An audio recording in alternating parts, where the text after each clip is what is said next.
शमशेर आलम जी, आपका भी। क्या साहिबगंज डीएमओ विभूति कुमार को ईडी के सवालों से डर लग रहा है? ये अभी सेगमेंट में, बुलेटिन के सेगमेंट में, डंके की चोट के सेगमेंट में इस सवाल पर भी बात हम करेंगे। बहुत सारे सवाल पूछेंगे।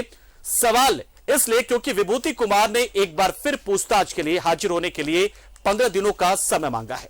सवाल ये कि आखिर किस राज से पर्दा उठने से डर रहे हैं साहिबगंज के डीएमओ? एक रिपोर्ट दिखा रहे हैं आपको। सवालों से भाग रहे साहिबगंज डीएमओ विभूति, ईडी से फिर मांगी 15 दिनों की मोहलत। साहिबगंज के डीएमओ विभूति कुमार ने एक बार फिर ईडी से 15 दिनों की मोहलत मांगी है।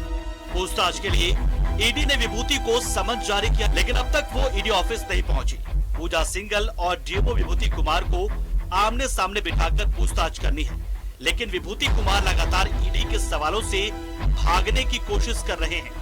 साहिबगंज के डीएमओ विभूति कुमार को ईडी के द्वारा लगातार सम्मन भेजा जा रहा है, लेकिन विभूति कुमार जो हैं वो लगातार समय की मांग कर रहे हैं। ऐसे में एक बार फिर से विभूति कुमार के द्वारा 15 से 20 दिनों की समय की डिमांड की गई। पहली वजह बनी थी डिमांड करने की, जो वो अपनी बेटी की शादी को लेकर के बताया गया था कि इसके घर पर शादी है और उसकी बेटी की शादी, इसलिए उसे समय चाहिए, जिसके बाद उसे छोड़ दिया गया था। लेकिन एक बार फिर से जब दोबारा सम्मन भेजा गया तो फिर से एक बार समय की मांग की गई। विभूति कुमार पर आरोप है कि मनी लॉन्ड्रिंग के तहत कई जो पैसे हैं उसे ब्लैक मनी से व्हाइट मनी करने की कोशिश की गई है। साथ ही साथ इस पूरे खेल में, अवैध खनन के खेल में, साहिबगंज के इलाके में धड़ल्ले से अवैध माइनिंग का खेल चला, जिसमें डीएमओ का रोल जो है काफ़ी अहम है। क्योंकि इस पूरे मामले में तत्कालीन सचिव खनन विभाग की पूजा सिंघल से भी लगातार पूछताछ की गई। पूछताछ के दौरान जो अब तक जानकारियां मिली हैं कि कई अवैध खनन से जुड़े मामलों को लेकर के कई डीएमओ की सहभागिता रही थी और इस अवैध खनन से जुड़े हुए थे, जिसमें पूर्व में पाकुड़ और दुमका के डीएमओ से भी पूछताछ की गई थी। लेकिन एक बार फिर जब ये पूरी जाँच की गति को और आगे बढ़ाने की कोशिश की जा रही है तो कहीं न कहीं साहिबगंज के डीएमओ से पूछताछ होना बेहद जरूरी है। रांची के हिनू में साहिबगंज डीएमओ विभूति कुमार का आवास है, जहां से ईडी ऑफिस की दूरी 2 किलोमीटर से भी कम है। बावजूद ईडी के समन के बाद भी विभूति कुमार अब तक एक बार भी ईडी ऑफिस नहीं पहुंचे। रांची के हिनू किलवन कॉलोनी स्थित इनका आवास है, जहां पर लगातार जो सम्मन जारी होने के बावजूद जो है वो ईडी के जो टीम है उनके आवासीय कार्यालय पर या फिर कार्यालय में ईडी के पास जो है विभूति कुमार उपस्थित नहीं हो रहे हैं। अब ऐसा माना जा रहा है कि कहीं ना कहीं ईडी को इस पूरे मामले पर बड़ी कार्रवाई करनी होगी, जिसके बाद इस पूरे मामले में आगे जो है कई कार्रवाई देखी जा सकती है। इस जगह पर जो कि किलवन कॉलोनी के नाम से यह जाना जाता है, यहाँ से ईडी कार्यालय महज 1.5 किलोमीटर की दूरी पर है। ऐसे में लगातार साहिबगंज के डीएमओ जिनका आवासीय जो है वो इसी जगह पे मौजूद है, ऐसे में यहाँ से कम दूरी होने के बावजूद लगातार डीएमओ अपनी बातों को ईडी के समक्ष बयान दर्ज नहीं करा रहे हैं। पूछताछ के लिए साहिबगंज डीएमओ के ईडी दफ्तर नहीं पहुंचने पर कई सवाल खड़े हो रहे हैं। सवाल ये कि ईडी के सवालों से क्यों भाग रहे हैं विभूति? समन के बाद भी हाजिर नहीं हो रहे साहिबगंज डीएमओ। इसके पीछे साहिबगंज डीएमओ का मकसद क्या है? क्या पूजा की रिमांड अवधि खत्म होने का इंतजार कर रहे हैं विभूति? ईडी को पूजा और विभूति से आमने सामने करनी है पूछताछ। कोर्ट ने इस आधार पर बढ़ाई है पूजा सिंघल की रिमांड। पूजा सिंघल भी ईडी के सवालों का नहीं दे रही सही तरीके से जवाब। क्या आमने सामने नहीं होना चाहते पूजा और विभूति? इन दोनों के बीच में दफन है कौन से राज? आमने सामने होने से राज का हो जाएगा पर्दाफाश। ऐसे कई सवाल हैं जो खड़े हो रहे हैं। अब ये भी जान लीजिए साहिबगंज डीएमओ विभूति कुमार पर क्या है आरोप। डीएमओ विभूति कुमार ने की है करोड़ों रुपए की अवैध कमाई। अवैध माइनिंग सिंडिकेट के प्रमुख हैं डीएमओ विभूति कुमार। धनबाद के रहने वाले हैं विभूति कुमार।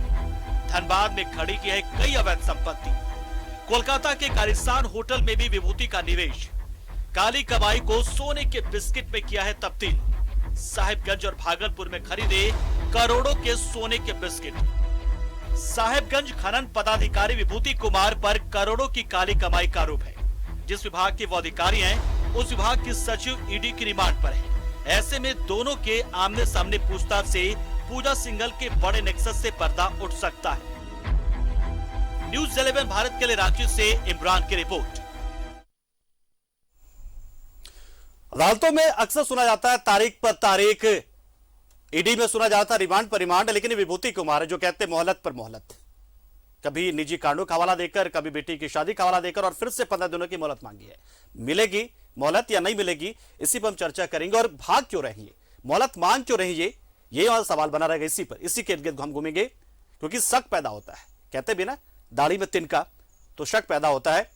और हमारे साथ इमरान हमारे साथ जुड़ेंगे इस खबर पर पूरी जानकारी देने के लिए। सुधाकर भी जुड़ेंगे हमारे साथ जल्द, लेकिन फिलहाल इमरान का रुख करते हैं और इमरान से जानते हैं। इमरान, मोहलत तो मांग ली है विभूति कुमार ने, साहिबगंज के डीएमओ ने, क्या मोहलत मिलेगी या फिर ऐसा लगता है विभूति कुमार को कि अब आगे कोई कार्रवाई नहीं होगी या फिर कोई एक्शन ईडी लेगी नहीं, क्योंकि जितना ईडी को करना था, पूजा सिंघल को पकड़ना था, पूजा सिंघल को पकड़ लिया ईडी ने, उस पर कोई कार्रवाई नहीं होगी, इसलिए मोहलत पे मोहलत मांगते हुए वैसी कोशिश कर रहा है। क्या मोहलत मिलेगी 15 दिनों की?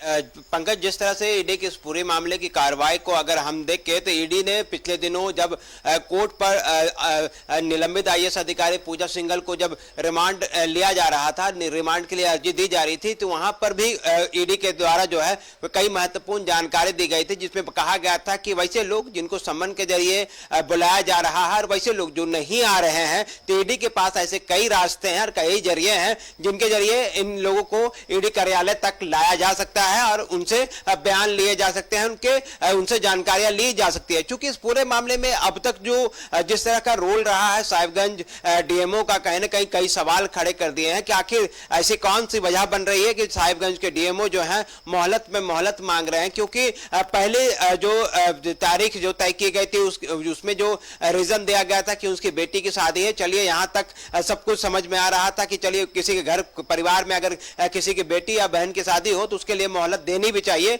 वाजिबी लाजमी भी था। लेकिन इसके बाद आज शादी या सभी समारोह जो है वो समाप्त होने के बाद वापस साहिबगंज पहुंचते हैं, अपने कार्यालय में विजिट करते हैं, कई महत्वपूर्ण दस्तावेजों को देखते हैं, जानकारियां लेते हैं, उसके बाद कुछ घंटों के लिए वहां से गायब हो जाते हैं और फिर वो डीएमओ रांची में है, साहिबगंज में है, ये किसी को भी स्पष्ट रूप से जानकारी नहीं हो पाती है। और फिर जो ईडी के द्वारा सम्मन जारी किए गए हैं उसके तौर पर जवाब दी जाती है कि जो डीएमओ है उनको मोहलत चाहिए 15 से 10 दिनों का या 15 से 20 दिनों का। तो कहीं कहीं एक सवाल उठता है कि आखिर मोहलत के पीछे की वजह क्या रही है, क्योंकि जिस तरह से निलंबित आईएएस अधिकारी पूजा सिंघल जब पूछताछ की गई थी तो पूजा सिंघल जो है वो बहुत जो है वो ईडी से कॉपरेट नहीं कर रही है, उनसे सवाल जवाब जो पूछे जाते हैं उनका सही जवाब नहीं मिल पा रहा। लेकिन ऐसे सवाल है जो सीधे सीधे तौर पर डीएमओ से जुड़ते हैं, इसी वजह से पावर दुमका था जहां पर कई सवाल जवाब किए गए थे। इस सवाल जवाब के दौरान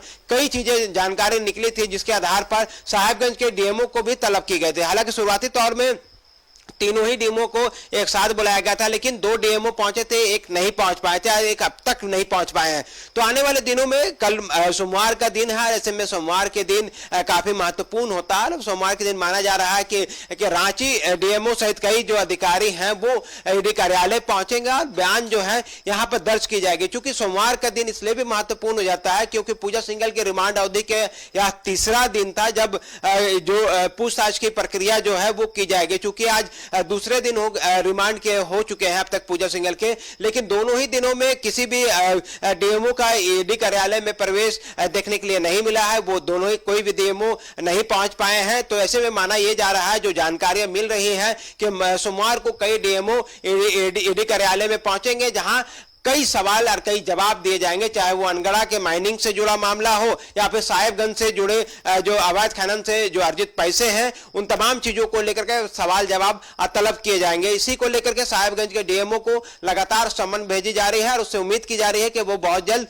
ईडी कार्यालय पहुंचेंगे और अपना पक्ष रखेंगे। लेकिन जानकारी के अनुसार वो लगातार ईडी से समय मांग रहे हैं और वो वक्त तय किया जा रहा है जब पूजा सिंघल की रिमांड अवधि जो है वह समाप्त हो जाएगा। तो ऐसे में ना ही साहिबगंज के डीएमओ जब कार्यालय पहुंचेंगे 10-15 दिनों के बाद तो पूजा सिंघल वहां पे मौजूद नहीं। हमारे साथ जुड़ गए साहिबगंज से साहिबगंज सुधाकर, देखिए हम लगातार यहाँ पर देख रहे हैं, यहाँ पर अगर बात करें तो ईडी दफ्तर से महज 2 किलोमीटर की दूरी पर है यहाँ पर विभूति कुमार का घर, लेकिन वो पहुंच नहीं पा रहे, उन्हें वक्त चाहिए जाने में, पता नहीं कितना वक्त लगता उन्हें जाने में। बेटी की शादी भी हो गई, निपट गई सब कुछ, निजी कार्यक्रम से निपट गए सब कुछ। क्या साहिबगंज में देखे गए हैं वो? क्या साहिबगंज में संदिग्ध अवस्था में देखे गए? वो जाहिर सी बात, क्योंकि कागज पत्र हो सकता है दाएं बाएं कर रहे हो, ऐसा हो सकता है क्या?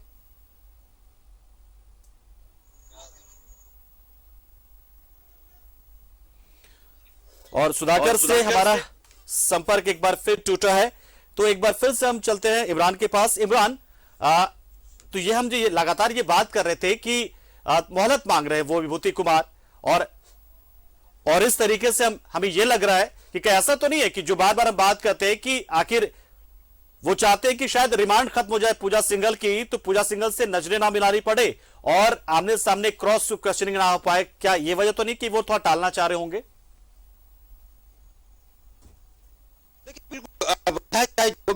वो पूजा सिंघल को फेस नहीं करना चाह रहे, पूजा सिंघल से जो जानकारी मिली है उनको वो क्रॉस ना हो सके, इसे ध्यान में रखते हुए सारी चीजें की जा रही है। लेकिन जो जानकारियां मिली है पंकज के, जो साहिबगंज के डीएमओ हैं विभूति कुमार, ये एक लग्जरियस जीवन जीते हैं, इनके पास कई गाड़ियां और जो करोड़ों की संपत्ति इनके पास मौजूद है।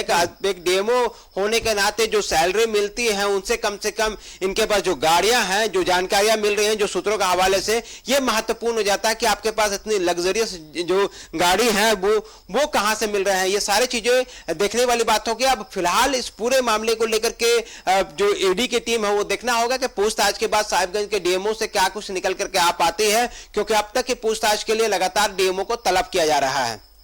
तो इमरान, जाहिर सी बात है कि इनसे पूछताछ होगी ही, लेकिन ये मोहलत मांग रहे हैं। अब आगे क्या हो सकता है? मतलब अगर और इमरान हमारे साथ तो जुड़े हुए हैं, लेकिन हमारे साथ सुधाकर जुड़ गए हैं फोन लाइन पर। सुधाकर, साहिबगंज में क्या देखे गए विभूति कुमार?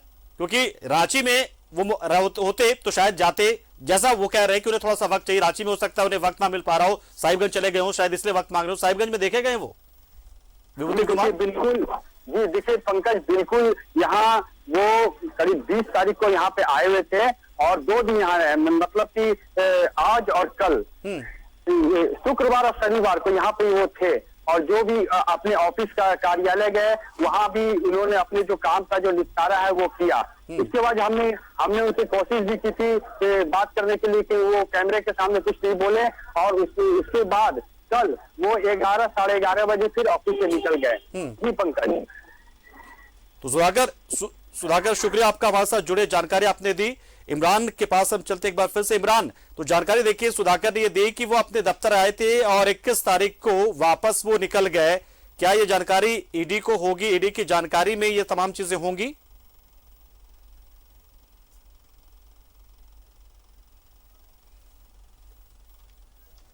तो चलिए इमरान, शुक्रिया आपका, और सुधाकर आपका भी शुक्रिया। विभूति कुमार की बारी। विभूति कुमार को ऐसा लग रहा है कि वो बच जाएंगे ईडी के रडार से, मोहलत मांगते मांगते शायद निकल जाएंगे कहीं, लेकिन वो भूल रहे हैं कि ईडी है ये, और ईडी जब किसी के पीछे पड़ता है तो छोड़ता नहीं उसे।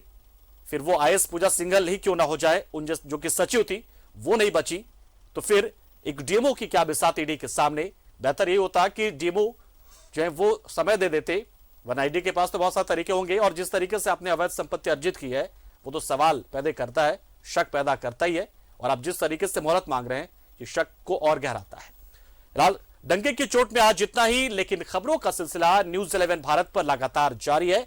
बने रहिए हमारे साथ, देखते रहिए न्यूज़ 11 भारत। नमस्कार।